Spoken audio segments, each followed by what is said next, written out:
All right, thank you, Grace, and welcome everyone to the webinar. As Grace said, I'll be discussing the load rating and rehabilitation of the New River Gorge Bridge. This is an ongoing project that Burgess&Nipple is working on in our Columbus, Ohio, and Parkersburg, West Virginia offices. This first slide provides some background information on the New River Gorge Bridge. It's located near Fayetteville, West Virginia, and it's owned by the West Virginia Department of Transportation. It was constructed between June 1974 and October 1977. The length of the main arch span is 1,705 feet, and the overall length is 3,031 feet. Its height above the New River is 876 feet, and it has the distinction of being the longest steel arch bridge in the Western Hemisphere.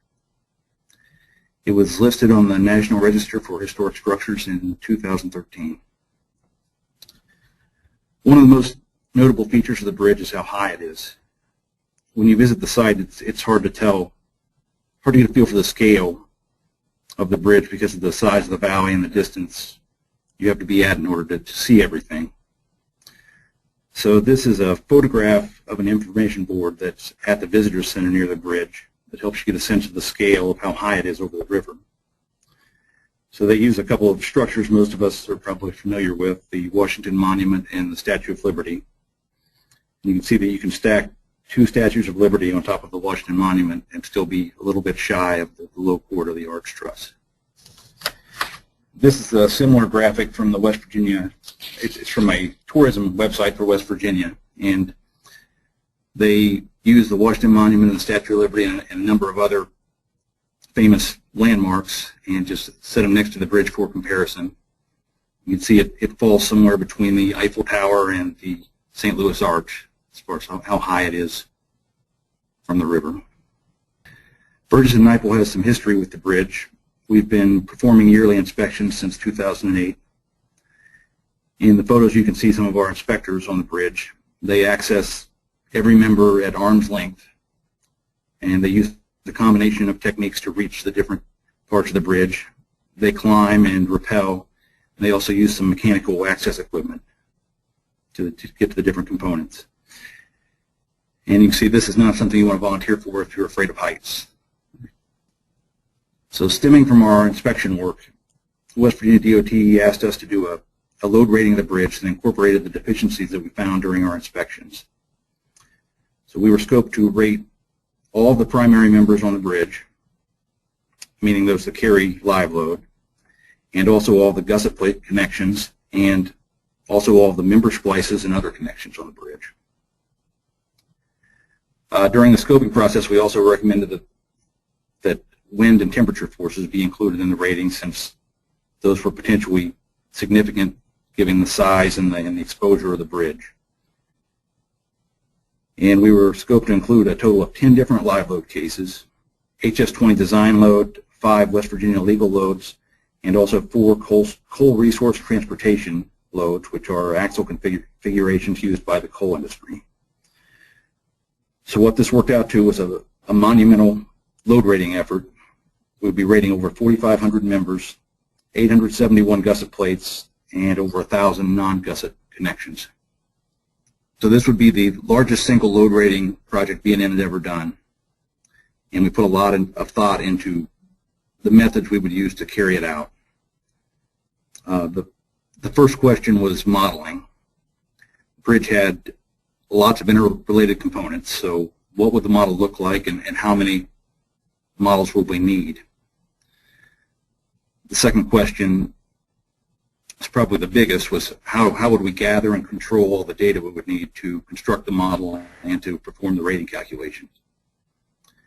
And third, once we had the model and all the data, how do we take all that information and turn it into load ratings for these thousands of members and connections? So the first question that needed to be addressed was modeling. And the question of what software to use was not a difficult one. B&N's had a long history with Midas, and we've used it successfully on past projects for West Virginia DOT. It handles large structures well, and it works well with Microsoft Excel, which we were using to collect the data. And with Midas, we decided we could manage this essentially with one large model of the entire structure. We would use a single main model for both the live loading and the temperature loading. And we would break out the wind loading into a second version of that same model where we would include geometric nonlinear effects. And although we included the stringers in the main model, we separated their rating out so we could use calculated distribution factors that wouldn't be included in that main model.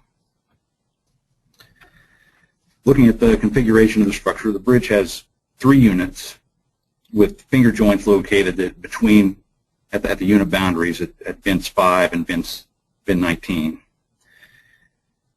Those are the first approach bins that are not part of the arch structure. The approaches in units 1 and 3 have a similar configuration. They're truss spans that rest on bins at about 130 to 140 foot spans. The deck truss in the approach spans is fixed at the abutments, longitudinally fixed, and it's pinned to the top of all of those bins so that those bins just sway with the movement of the truss. Unit 2, the deck truss rests on those boundary bins, the bin 5 and 19, between unit 1 and 2 and between unit 2 and 3. It rests on roller bearings, and it is fixed to the spandrel bins that connect the deck truss to the arch. So once again, those interior bins just sway with the thermal movement of the deck truss, and all the expansion for all 3 units is carried at the boundary piers. So there are finger joints between unit 1 and unit 2 and between unit 2 and unit 3 that carry all the movement for the structure. The next few slides walk through some of the different components in the bridge model. This is the base of the arch. All the main truss members, the cords and the diagonals and the posts, were modeled as pin-pin members. We assumed they were axial only. That's how the bridge was designed. And the arch also has top and bottom lateral bracing members, and it's got sway bracing under each of the spandrel bins. There are a mix of cross-section types here. The main truss members and the arch are all closed box sections, and the bracing members are primarily I sections.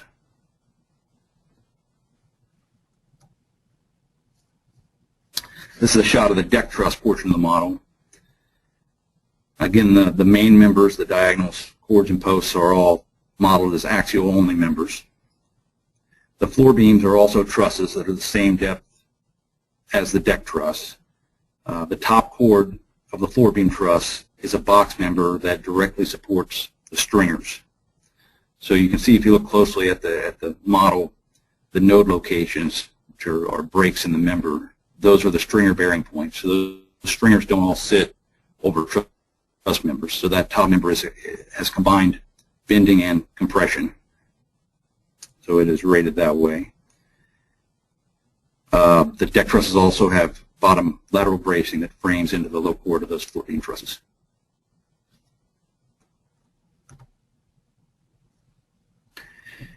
And here are the bins. There are 2 distinct types, the approach bins and the spandrel bins. The approach bins are fixed at the base. They carry moment down to the base, and they are pinned to the superstructure above. The spandrel bins are treated as pinned to both the arch truss and to the deck truss above. And I'm going to show you in the next few slides some photos of how those bins tie into the deck truss. This is a photo of a typical bent bearing condition at the deck truss. You can see there's an actual pin in the bearing that allows the deck truss to pivot relative to the bent, but there's no provision for longitudinal movement. So when thermal movement of the truss occurs, this bearing actually pulls the bent along with the truss. Here's how we represented this in the model. We used an elastic link to connect the low cord of the deck truss to the top of the bent column. And we released the top node of this link for rotation, but not translation, to allow that deck truss to pivot.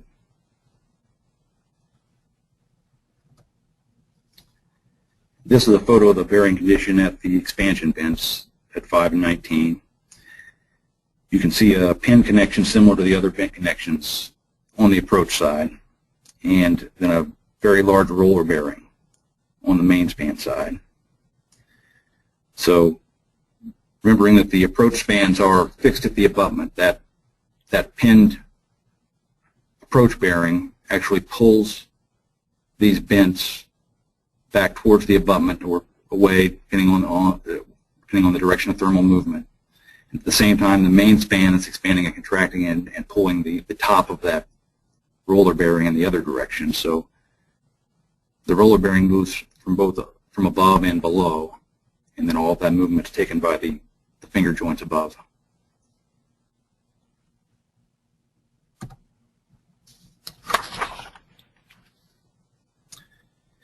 This is how we modeled that bearing condition.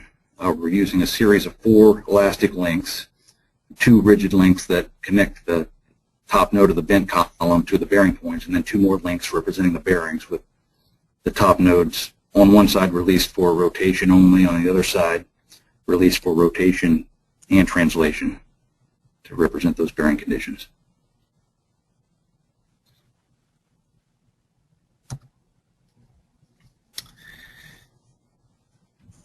Here we're looking at the stringer floor beam connection, and here again we're using an elastic link, and we're releasing the top node of that link to allow those stringers to rotate relative to the floor beams to represent the flexibility of that connection.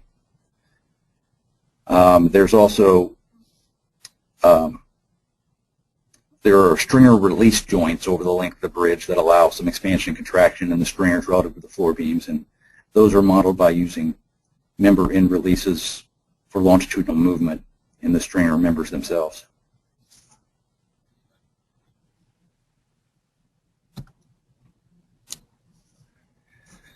And we are including deck cross beams that span from stringer to stringer in order to carry the live loads we're applying to the bridge. The deck itself is non-composite, and it's not modeled in the longitudinal directions. These function only in the transverse direction to distribute the moving loads to the stringers. And we're releasing each of these cross beams for a moment at each stringer connection, so we're not modeling the deck as continuous. It's just modeled as a simple span from stringer to stringer.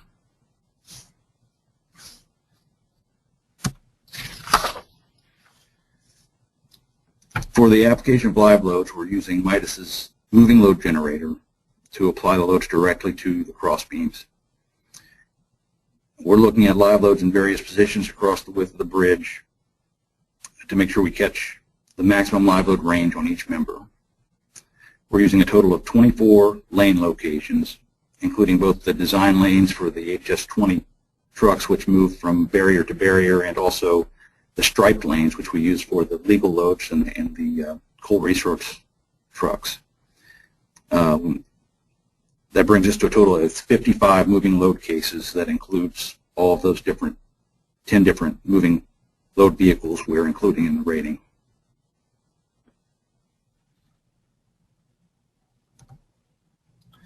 For wind analysis, we made a second copy of that main model and applied only wind and dead load to it. We investigated a total of 12 different wind combinations on the bridge, representing various different angles of wind application. We loaded the bridge simultaneously with a single wind case and dead load and ran that as a geometric nonlinear analysis for each of those 12 cases. This allowed us to catch the second order effects that occur when we get lateral movement of the deck truss and the deck relative to the supports, and get some additional overturning in the arch truss below. For each wind case investigated, we then pulled those results, subtracted the dead load back out, and used the difference as the wind load that we then used in the rating calculations.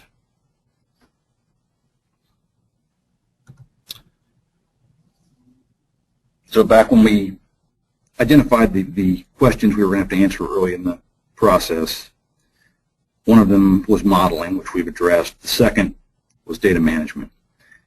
And This slide is a representation of what we came up with for a plan of how we would collect and manage the data we collected. Our main concern was, given the volume of what we were going to have to collect, that we didn't want to have to handle the same information multiple times. So once we entered the plate sizes for a member to use in the model, we didn't want to have to enter them again to calculate the member weight or the capacity of that member. So the key here is the big box at the top, which is the database. We wanted to use a single location to collect all the information we needed about every member and every connection, and then not have to look back at the plans again when we needed that information again. So within that database, we collected the node coordinates, the member data, the section properties, the dead loads, the live load cases, the section loss, everything we needed. And then from that data, we created our model, calculated the capacity, and performed the rating. We were able to use Midas's .mct file, which is a text version of the Midas input, to create the Midas input directly from our database. So we used a Visual Basic macro within Excel to write that MCT file directly from the database. So if anything changed in the database, if we found an error in the member properties or added section loss, we could just go back, hit a button, and recreate that Midas file from scratch rather than have to go into the file and edit to change it in addition to changing our database.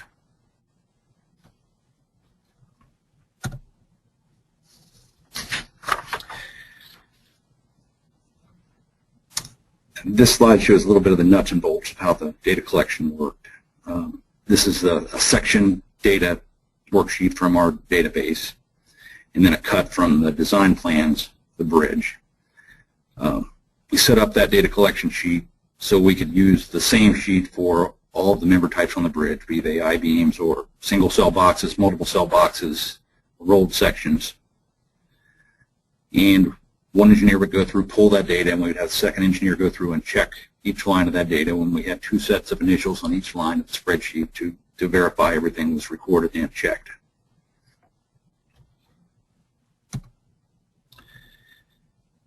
We used a similar system for section losses, which were recorded in our inspection reports. We recorded each measured loss for each member, and we could give a thickness and a length and a location for that loss that could be recorded in a line of that spreadsheet. And then we also created a graphical tool that would draw the cross-section of the member and locate on there where those losses occurred to verify we had recorded them correctly. So in the graphic to the right, you can see the red indicates section loss location. The blue indicates a hand hole, access hole opening in the member. So it made it easy to look at that and verify that we had correctly recorded what we had observed in the field.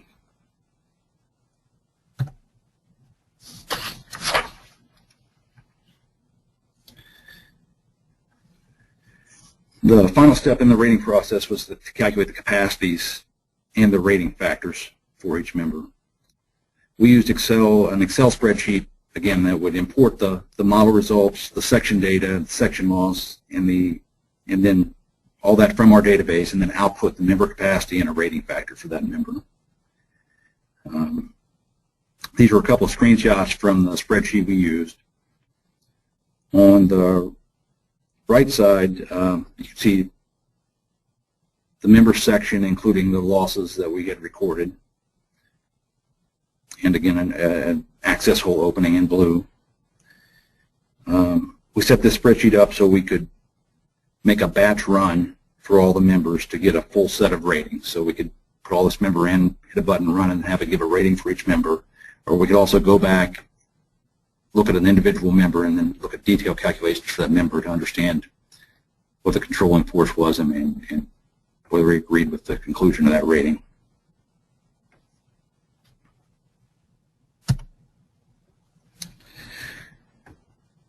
The member capacity calculations for the vent legs were a special case because these were steel box sections that were tapered over their length. They're very long columns that have the potential to be controlled by elastic flexural buckling. And hand calculating the buckling strength for a tapered column is a complicated task. So we decided to make use of the linear buckling analysis feature in Midas Civil to help us come up with capacity for those members.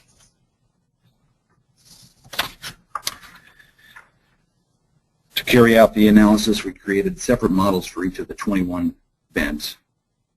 We added lateral supports at the bracing locations, and we set in supports to match the support conditions in the main model. We placed a unit load at the top of the column and ran a linear buckling analysis. The results you get from that analysis are eigenvalues, which represent the multiplier applied to the loading before buckling occurred. So since we used a unit load, the first eigenvalue is equal to the controlling buckling load. We recorded both the controlling x-axis and y-axis buckling load for each member and then included that in our capacity calculations for those members.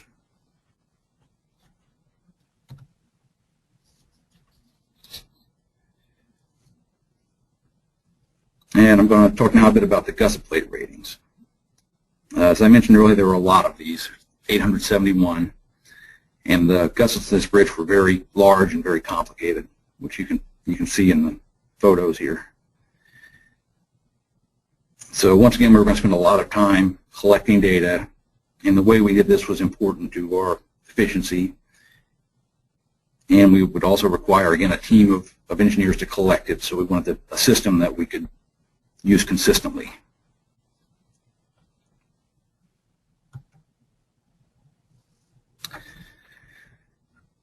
This is an illustration of the system we used to collect the data, and we imported images of the shop drawings into CAD. We scaled the images based on the dimensions in the images so that they were to scale in CAD, and then we could draw lines directly on those images and make measurements from the CAD drawing. And if you're familiar with gusset plate rating, you'll recognize some of the marks we've made on here. We would draw the Whitmore section on block shear failures and then horizontal and vertical shear planes within the plate and measure those directly from CAD.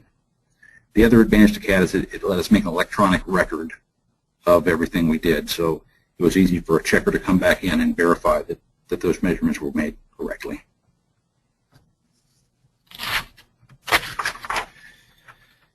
In cases where we didn't have the data in the shop drawings that we needed for a given plate, we could use field data to verify that plate. This is a photo of a gusset plate taken by our inspectors.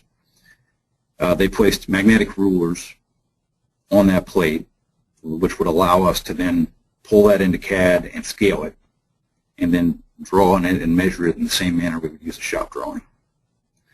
We did this very sparingly on this project because we had good shop drawings of almost every connection, but we have in the past done entire bridges using this method and scaling directly from photographs.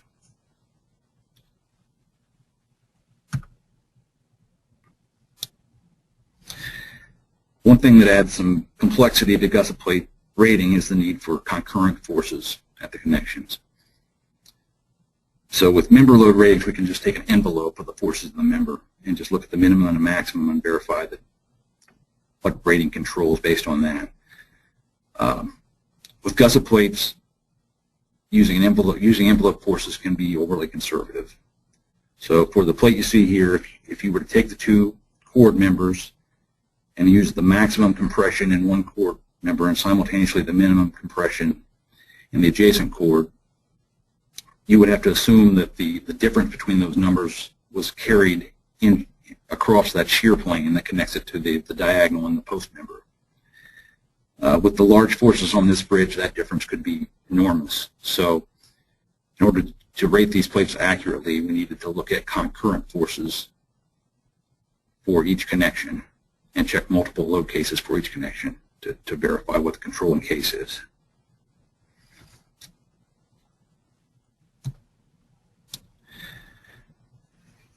So how do we get the concurrent forces?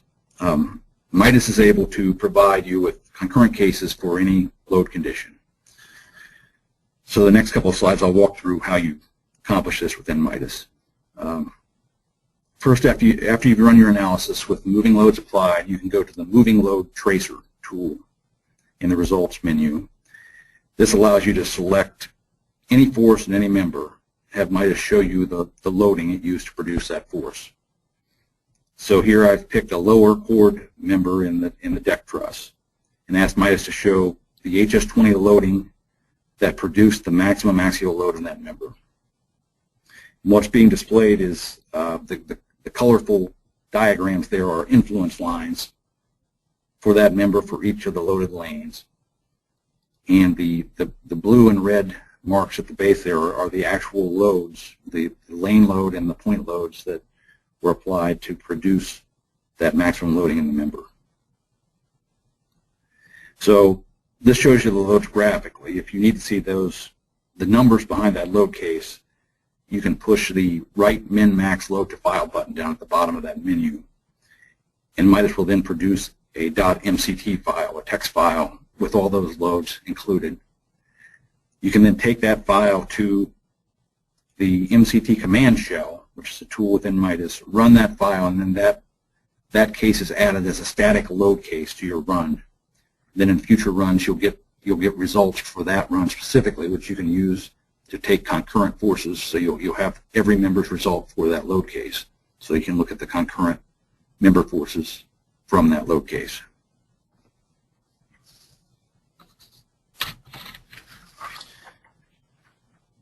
So you can use that method for one case for one member, but we're not dealing with one case for one member. We want to look at thousands of cases, thousands of members.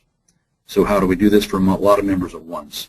Midas allows you to use a batch conversion feature that's part of that moving load tracer. So you can pick from that menu on the screen multiple members. You can put a list of members in, pick the load cases you want to include, and the forces you want to investigate,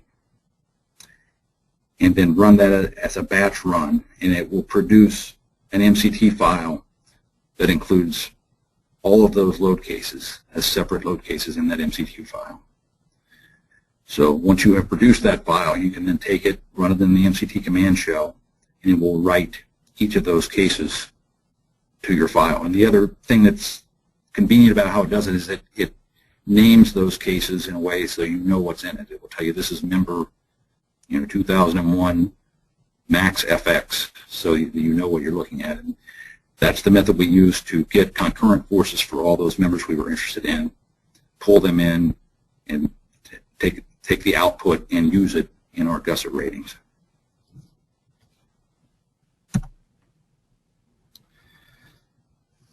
So once we've collected all the data for the gusset plates, run our 12 nonlinear wind combinations, and run all of our concurrent load conditions, we're ready to rate the gussets. So we're again pulling all that tabulated data into a spreadsheet that performs the capacity calculation and rates the gusset. This screen is showing a part of that spreadsheet, and what it's showing in particular is the wind cases and the live load cases. So we are looking at each of those 12 wind cases for each member, and we're looking at the minimum and maximum loads for each member and their concurrent forces in the live load cases. So we're set up here to do 6 different members connecting to a single gusset. In this case, we only have 4, so only the first 8 of those live load cases are populated. So for each member, we have 2 live load cases, a minimum and a maximum force for that member, and then all of the concurrent forces in the corresponding members. Rather than, and we use this method, we probably could have picked and choose for each gusset plates which ones we're likely to control, but given the number we had to do, we decided to just hit every case for every plate to make sure we didn't miss anything.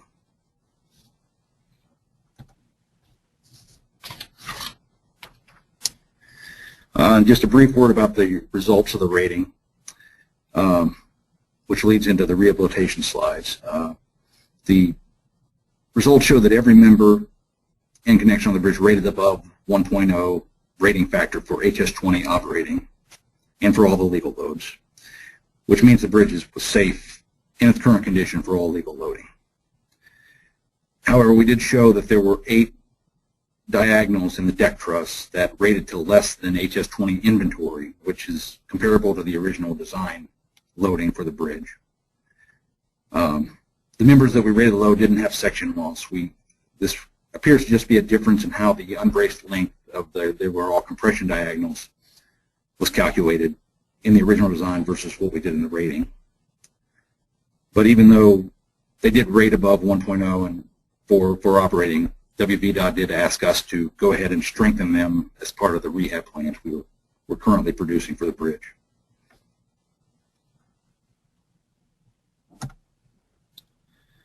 So the remainder of the presentation will be discussing a few items from the rehabilitation plans, which we're currently working on.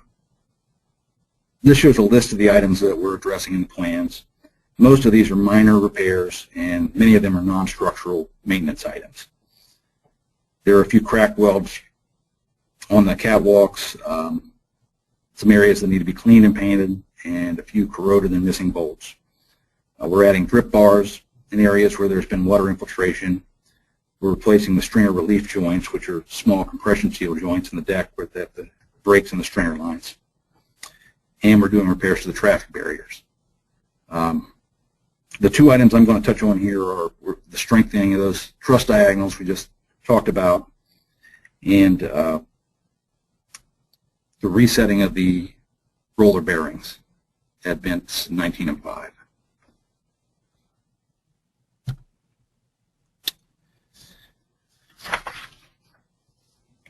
So the deck truss diagonals need to be strengthened are all the same section. They're W14 by 61 rolled sections. And they're all controlled by weak axis bending. And we're strengthening these members by bolting a pair of angles to the web to increase the weak axis bending stiffness of the member. This requires field drilling holes in the web. We considered welding them in place, and these are compression members, but they'll be under dead load when we install these angles. So the welds themselves would take stress cycles from live load. So we decided we didn't want to introduce a potential fatigue detail to a bridge that's almost entirely bolted. So we decided to go ahead and field drill those holes and install those angles.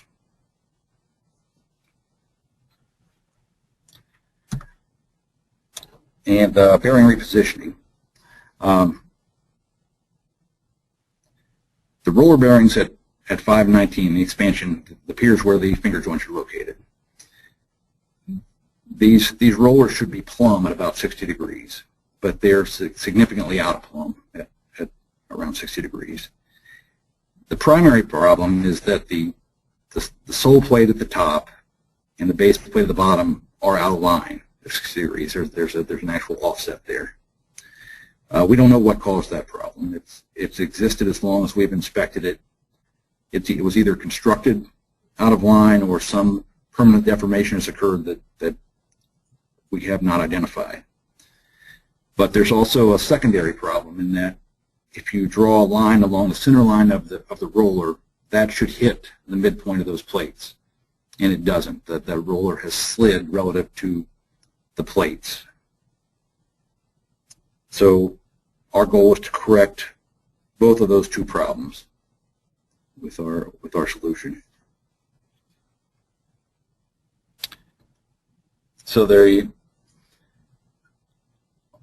geared plates on the outside there are retainer plates, and then those were installed specifically to prevent that roller from slipping relative to the base plate and the sole plate. The original plans showed those retainer plates rigidly bolted to that center roller. For whatever reason, when it was actually constructed, they were connected only at the midpoint of the roller, and that connection allows those retainer plates to slip relative to the roller, so they're not effective in preventing the main roller from slipping. So our solution will hopefully correct that problem to keep those sets of plates in line.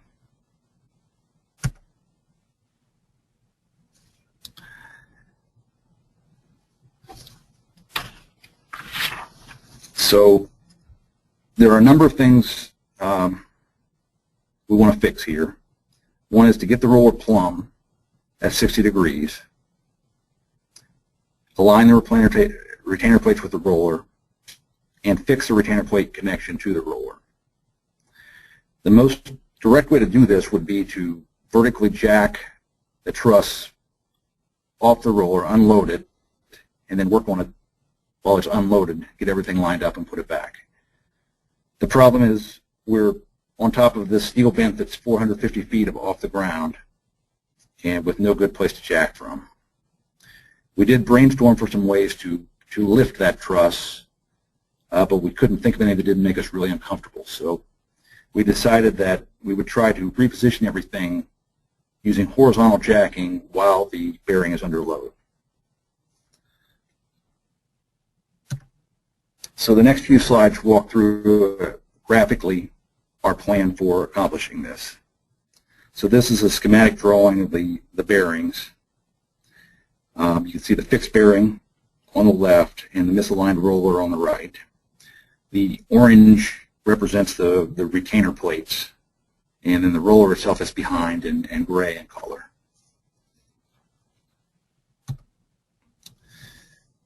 The first step is to install what we're calling the jacking assembly. And this is a steel frame that we're attaching to the bent cap using pre-tension thread bars. This is going to require drilling some holes through that bent cap, which we'll patch later with bolted cover plates. On the top of the bent, we've got a pushing beam back behind the bearing base plate, and we've also got a bumper plate between the two sets of bearings.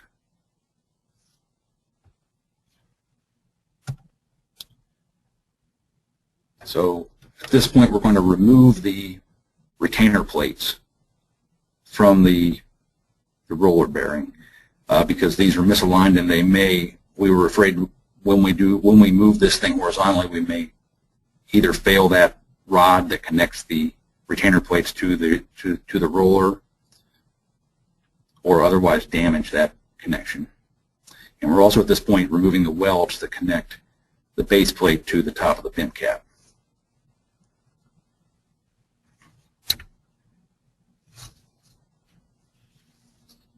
The next step, we are placing a jack on those thread bars that connect the pushing plate to the jacking frame and pulling.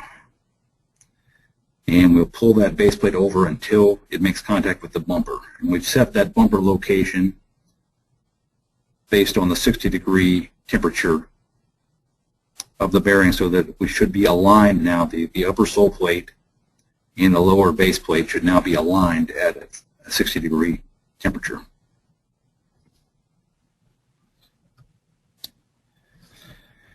So now we're removing the jacking assembly, and we're going to re-weld the base plate. The sole plate and the base plate are now aligned, but because the roller has slipped relative to these plates, it's still out of plumb at this point. So we have some more work to do. Now we're going to install a smaller jacking assembly on the bearing itself, and we call that the roller jacking assembly. This gets anchored to the base plate and to the sole plate, and we're again installing a pushing beam and some bumpers to force that roller to move how we want it to. So again, we tension those thread bars, pull the lower portion of that roller over until it's centered on the bottom base plate.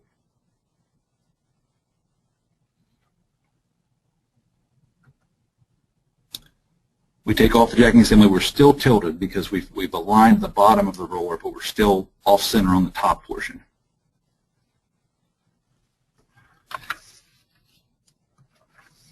So now we're taking that same jacking assembly, we flip it upside down and put it on the other side of the bearing. And again, we've got our pushing beam and our bumpers in there.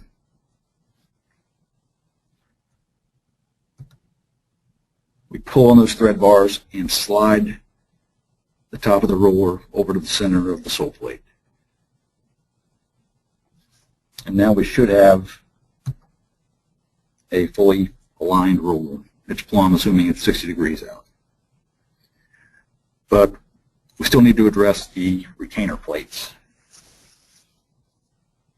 So at this point, we're going to reinstall those retainers. They should fit properly aligned with that bearing at this point, assuming we did all our other work correctly.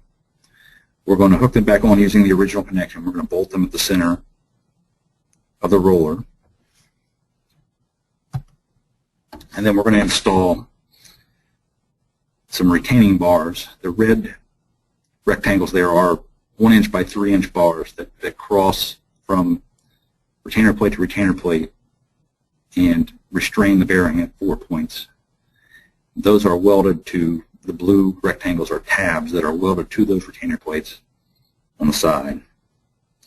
We like this system because it didn't require welding anything to the roller. We didn't feel good about welding to that roller. It's a massive steel casting that would require preheating to make the welds. So, and we also felt this would be strong and durable enough to keep those plates aligned.